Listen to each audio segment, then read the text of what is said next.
At last গত বছরে শুরু হওয়া পরীক্ষা আজকে শেষ হলো। এই কদিনে নতুন বছরে যে যে বই পড়ছি বা পড়া শেষ হয়েছে সেই বই নিয়ে আজকের ভিডিওতে আলোচনা করব, চলুন দেখে নেওয়া যায়। এক্স্যাক্টলি এতগুলো বই পড়ে শেষ করে রেখেছি, কিন্তু এখন পর্যন্ত আমার পছন্দের ফরম্যাট ভিডিও ফরম্যাটে, লং ভিডিও ফরম্যাট আপনাদের সাথে আলোচনা করা হয় নাই। হ্যাঁ, হয়তোবা প্রত্যেকটা বই পড়া শেষ করে নিয়ে ছোটখাটো পোস্টের মাধ্যমে দু এক কথায় হয়তো আপনাদের সাথে শেয়ার করা হয়েছে ঠিকই, কিন্তু বিস্তারিত আলোচনাটা করা হয় নাই। আমার প্ল্যান হচ্ছে নেক্সট কয়েকটা দিনে, প্রত্যেক দিনে একটা একটা করে বইয়ের ডিটেলস রিভিউ ভিডিও আমি নিয়ে আসবো। সো এখানে যে সাজাইছি কোনো স্পেসিফিক সিরিয়ালে সাজানো হয় নাই, জাস্ট হাতের কাছে যেরকম ভাবে পাইছি সেরকম ভাবে সাজাইছি। তো কোন কোন বই পড়ে শেষ করে রেখেছি, মানে 25 সালে পড়ে শেষ করে রেখেছি কিন্তু এখন পর্যন্ত রিভিউ ভিডিও দেওয়া হয়ে ওঠে নাই, সেইগুলো নিয়ে আজকে একটু আলোচনা করব। আর 25 সালে কোন কোন বই পড়েছি, মানে ইন জেনারেল 25 সালের একটা হালখাতা খুব শীঘ্রই সামনে চলে আসবে। তো আজকে একটু দেখে নিই কি কি বই পড়ে শেষ করেছি। যেমন সবার প্রথম যে বইটা হাতের কাছে আসলে সেটা হচ্ছে গানস্লিঙ্গার, খালেদ নকিব ভাইয়ের লেখা ওয়েস্টার্ন উপন্যাস। এই বইটা হচ্ছে পরীক্ষার মাঝখানে পড়ে শেষ করেছিলাম। ইন জেনারেল যারা ওয়েস্টার্ন উপন্যাস পছন্দ করেন তাদের কাছে এই বইটা অনেক ভালো লাগবে। মৌলিক লেখা, যদিও বিদেশি গল্প থেকে বেশ কিছু কি এলিমেন্ট নেওয়া হয়েছে, বাট ওভারঅল এই ওয়েস্টার্ন উপন্যাসের স্টার্টিং হিসেবে বইটা বেশ ভালো ছিল, উপভোগ্য ছিল। একটা বিষয় নিয়ে আমি বেশ কনফিউজ হয়ে গিয়েছিলাম বইটা পড়ার মাঝখানে, বাট গল্পের শেষ পর্যন্ত পড়তে পড়তে ওই ব্যাপারটা চলে গিয়েছিল। তারপরে হচ্ছে যে বইটা হাতের কাছে রয়েছে সেটা হচ্ছে ওসামু দাজের লেখা নো লঙ্গার হিউম্যান। এইটা জাপানি ভাষা থেকে অনুবাদ করেছেন কাবির হোসেন শিবলি। এই বইটা হচ্ছে কাইন্ড অফ এটাকে মন খারাপ করে দেওয়ার মতো বই বলতে পারেন, রাইট ইংলিশ ওয়ার্ডটা আমি খুঁজে পাচ্ছি না।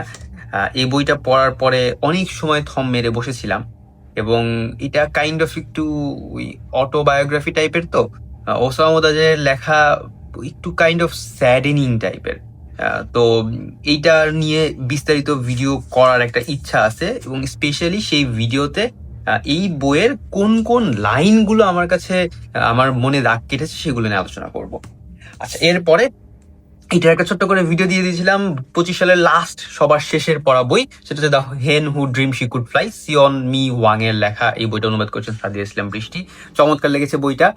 শিশুতোষ লেখা বলা যেতে পারে। শিশুতোষ গল্পের আড়ালে বেশ ডিপ একটা মিনিং এই বইয়ের মধ্যে ছিল। আচ্ছা, আরেকটা বই, এটা অনেক আগে পড়ে শেষ করে রেখেছিলাম, কিন্তু রিভিউ ভিডিওটা আসলে সেই অর্থে দেওয়া হয়ে ওঠে নাই, তার কারণ বইটা পড়ার পরে আমি বেশ দ্বিধাদ্বন্দ্বে আছি যে আমি বইটাকে যেরকম ভাবে বুঝেছি এই লেখাটা আসলে কি সেরকম ভাবে এসেছে কিনা। সো আমার প্ল্যান হচ্ছে যে আমি নর্মালি বই পড়ার সময় মার্ক করে রাখি যে এই পয়েন্টগুলো একটু ডিপ কথা আছে, ওইগুলো আমি আবার পড়ে নিয়ে দেন এটার উপরে একটা ভিডিও আসবে। বইটা হচ্ছে মৃত্যুর জন্ম মৃত্যু, শাহজাদ ফেরদাউসের লেখা একটা বই, উপকথা প্রকাশনী। উপকথা প্রকাশনী আরেকটা বই যেটা পড়ে শেষ করে রেখেছি, আমার কাছে অ্যামেজিং লেগেছে, বাট এটা রিভিউ ভিডিও দেওয়া হয় নাই। সেটা হচ্ছে লাল মিয়া ফকির সিরিজের 2 নাম্বার বই অমানিসী, দিবাকর দার লেখা। এবং এইটা মানে এটা যে পড়ার সময় বেশ আমার কাছে ইন্টারেস্টিং লেগেছে। আমি নর্মালি প্রত্যেকটা বই পড়ার সাথে সাথে হচ্ছে পয়েন্ট আকারে লিখে রাখি যে ভালো খারাপ দিক কোনটা। এইটাতে সবচেয়ে বেশি পয়েন্ট লেখা হয়েছে যে কোন কোন বিষয়গুলো নিয়ে আলোচনা করব। আচ্ছা, এরপরে এটা একটু পরে দেখাই, কারণ আছে ওটা পরে দেখানোর। আরেকটা বই যেটা পড়ে শেষ করে রেখেছি, এটা উইয়ার্ড লেগেছে অনেক। আমি যে জাপানের অদ্ভুতের সব গল্প বইটা যেরকম রিভিউ দিয়েছিলাম, ওখানে যেরকম অদ্ভুত গল্প ছিল, এক্স্যাক্টলি ওই ঘরানার না বা ওই ধরনের অদ্ভুত গল্প না, বাট এই বইটা আসলেই একটু অদ্ভুত গল্প লেগেছে। অদ্ভুত লেগেছে এই অর্থে যে গল্পটা আসলে ফিনিশ হয় নাই, যেটা আমি টের পেয়েছি। তো এই গল্পটা যখন শেষ হবে তখন সবগুলো প্যাচ, সবগুলো জটের যখন সমাধা মিলবে তখন বইটার ওই অদ্ভুত ভাবটা কেটে যাবে। কিন্তু অদ্ভুত একটা মানে একটা ঘোর লাগা ভাব ছিল এই বইটা পড়ার পরে। এটা হচ্ছে সুস্বাদু শুটকি ভর্তা ও একদল চাটুকার, সোডিয়াম ক্লোরাইডের লেখা অধ্যায় প্রকাশনীর বই। এইটার উপরে আছে অনেক কিছু আলোচনা করার আছে, এবং অনেক কিছু লুকায় রেখে আলোচনা করার আছে, তার কারণ বইটা যেহেতু এখনো যেহেতু সিরিজ গল্পটা শেষ হয় নাই, তো বেশ কিছু জিনিস একটু হিডেন রেখে আলোচনা করতে হবে, নাহলে স্পয়েল হয়ে যেতে পারে। তো এটা সামনে আসবে। আরেকটা বই যেটা চিটাগাঙে বসে শেষ করেছিলাম, সমুদ্রের তীরে বসে, কক্সবাজারে শেষ করেছিলাম আসলে অ্যাকচুয়ালি, সেটা হচ্ছে এইটা শার্লক হোমসের অজানা অভিযান, অ্যাড্রিয়ান কোনান ডয়েল, মানে মূল যে মানে শার্লক হোমসের যে স্রষ্টা স্যার আর্থার কোনান ডয়েলের ছেলে, এবং জন ডিকসন কারের হচ্ছে দ্য হলো ম্যান, একটা ফেমাস একটা গল্প। লকড রুম মার্ডার মিস্ট্রিতে জন ডিকসন কার অনেক ফেমাস ছিলেন। তো তাদের দুইজনের লেখা এই বইটাতে 12টা ছোট গল্প রয়েছে। আর এটার প্রোডাকশনটা একটু অন্যরকমের, বাঁশপাতা কাগজের। এই বইটা পড়ে শেষ করেছি, 12টা গল্পই পড়ে শেষ করেছি। আমার প্ল্যান আছে যে 12টা গল্পের ওপরেই যে রিভিউ ভিডিওতে যে আলোচনা করব, 12টা গল্পের ওপরেই আলাদা করে নিয়ে থাকবে, কথা থাকবে। আচ্ছা, এরপরে ছোট গল্পের আরেকটা সংকলন বলতে পারেন, জাপানের আরো অদ্ভুতের সব গল্প, এদোগাও রামপোর লেখা, নটিলাস প্রকাশনীর বই, অনুবাদ করেছেন ইমরান চৌধুরী। জাপানের অদ্ভুতের সব গল্প, ওই বইটাতে 9টা গল্প ছিল, আর এই বইটাতে টোটাল 10টা গল্প ছিল। এর মধ্যে বেশ কিছু গল্প না বলে নভেলা বলা বেটার হবে, একটু আকারে বড়, আবার এক পাতার গল্প আছে, মানে একটা পাতা, এ পৃষ্ঠা, এই পৃষ্ঠা ওই পৃষ্ঠা মিলে। সো এটা মিক্সড একটা অনুভূতি ছিল।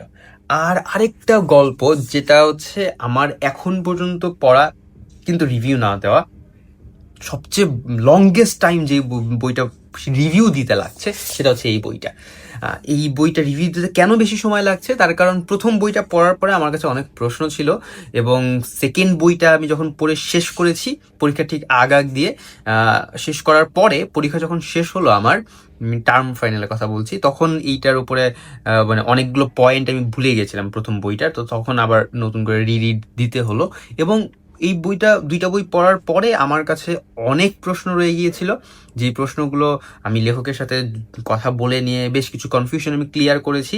এবং আমার মতে আমি এইটার প্লট ভেঙে আলোচনা করব, ক্যারেক্টারগুলো ভেঙে আলোচনা করব, এবং গল্পের যেই ক্রমধারাটা বা সাজানোটা, এই সব কিছু মিলাই নিয়ে আলোচনা করার হচ্ছে আমার প্ল্যান আছে। সো আমার মতে হচ্ছে আমার নর্মালি অ্যাভারেজ রিভিউ ভিডিও যদি 30 মিনিটসের হয়ে থাকে, এইটা সেই নর্মাল টাইমটাকে ক্রস করবে, এবং এইটার উপরে একটা বড় ফরম্যাটের একটু অন্য রকমের ভিডিও সামনে আসছে, ওইটার জন্যই একটু প্রিপারেটরি টাইম চলতেছে। তো এই হচ্ছে কতগুলো বই যেগুলো গত বছর পড়ে শেষ করেছি। এইগুলো একটু দেখাই দিই আপনাদেরকে, এই হচ্ছে গত বছর পড়ে শেষ করেছি, কিন্তু এখন পর্যন্ত রিভিউ ভিডিও দিয়ে দেওয়া হয়ে ওঠে নাই। আর আরেকটা বই যেটা এবছর শেষ করেছি, সেটা হচ্ছে দ্য টেস্ট, সিলভে নুভেলের লেখা ছোট্ট একটা নভেলা। এটার উপরে লিখিত একটা রিভিউ ভিডিও দিয়েছিলাম, এটার উপরে ডিটেলসে সেপারেট ভিডিও চলে আসবে সামনে। আর হচ্ছে মোটামুটি এবছর 2 রকম ফরম্যাটেরই রিভিউ থাকবে। আমি নর্মালি ভিডিও দেখে কোনো বই সম্পর্কে জানতে পছন্দ করি, বড় বড় প্যারাগ্রাফ লেখা পড়াটা আসলে আমার একটু কষ্টদায়ক মনে হয়, আর আমি ফোনে অনেক বড় লেখা পড়তে পছন্দ করি না।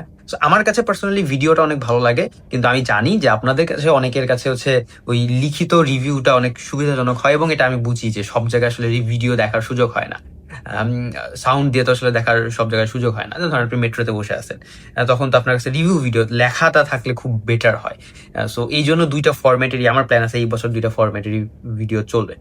তো এই কয়েকটা বই পড়ে শেষ করে রেখেছি। আর যদি ছোট্ট করে কি কি বই পড়ছি সেটা যদি একটু দেখায় দেই, সেটা হচ্ছে জাস্ট 3টা বই পড়তেছি, খুব বেশি কিছু না, এই 3টা বই পড়তেছি। তার মধ্যে এইটা একটু আগায় আছে তুলনামূলকভাবে, সেটা হচ্ছে fire of queens, return of Ravan সিরিজের বই, ডেভিড হেয়ারের লেখা, অনুবাদ করেছেন শুভঙ্কর শুভ। এটা 100 পাতার মতো পড়েছি, চমৎকার লাগছে। সেপারেটে ডিটেলসে রিভিউ ভিডিও আলোচনা করবো। আরেকটা বই পড়ছি অনির্বাণ প্রকাশনী, দ্য নেস্ট, অদ্ভুত একটা গল্প, অদ্ভুত না ঠিক, একটু গা শিউরে দেওয়ার মতো গল্প। আচ্ছা, আর হচ্ছে দ্য গেম, কয়েসামির লেখা, এই বইটা পড়তেছি, এটা একটু স্লোলি আগানো হয়েছে। আমার প্ল্যান হচ্ছে এটা একটু তাড়াতাড়ি শেষ করতে হবে, এটা একটু বড়। এই 3টা বই রাইট নাও পড়তেছি। এখন এই মুহূর্তে কে কোন বই পড়ছেন, এবং এই ভিডিওটা পাবলিশ হতে হতে অলরেডি 1 সপ্তাহ পার হয়ে যাবে, শুক্রবারে পাবলিশ করার প্ল্যান আছে আমার। এখন মোটামুটি মনে হয় শুক্রবার হয়ে গেছে অলরেডি। তো আপনি এই বছরের প্রথম উইকে কোন কোন বই পড়ে শেষ করলেন, সেটা কমেন্ট করে জানিয়ে দেবেন। এবং এরকম বই রিলেটেড কন্টেন্ট পেতে চোখ রাখুন দ্য ব্রাউন স্টোরিটেলার ফেসবুক পেজে। দেখা হবে অন্য কোনো একটা ভিডিওতে। Until then, signs off. চশমা পড়া হয়নি।